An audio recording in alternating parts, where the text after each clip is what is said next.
Okay, we are continue with analytic practice exam page 141. Now it's part B. So part B asks for equivalent points, minimum milliliter of base.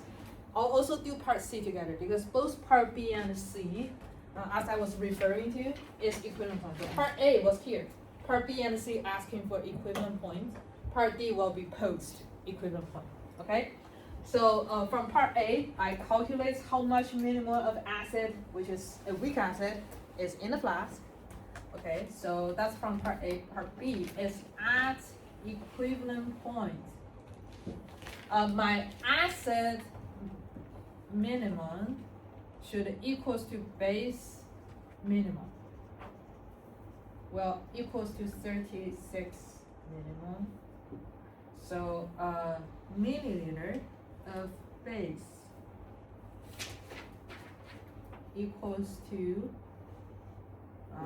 36 minimum over my concentration of base is 0.2. Okay, that's 180. I think I got the same.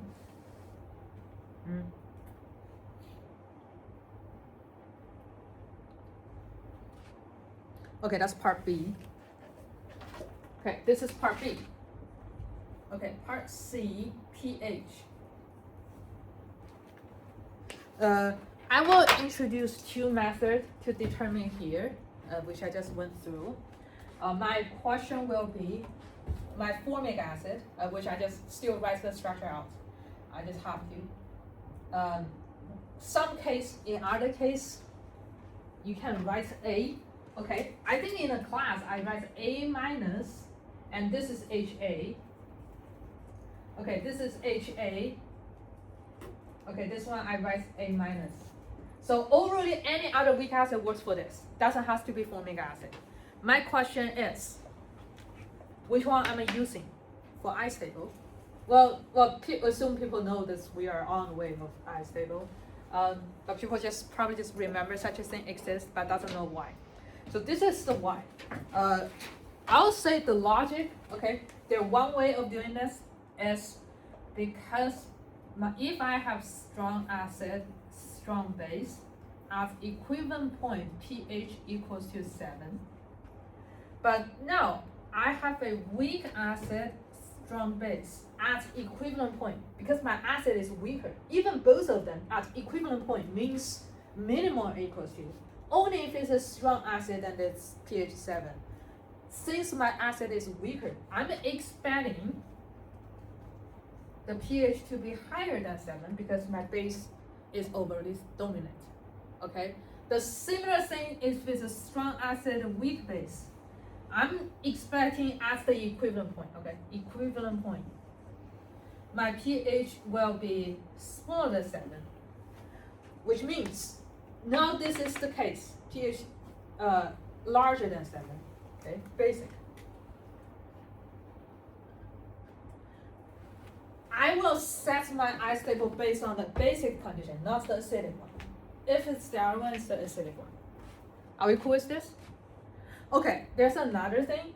If you don't want to use this, we actually introduced like a long time ago with something called salt.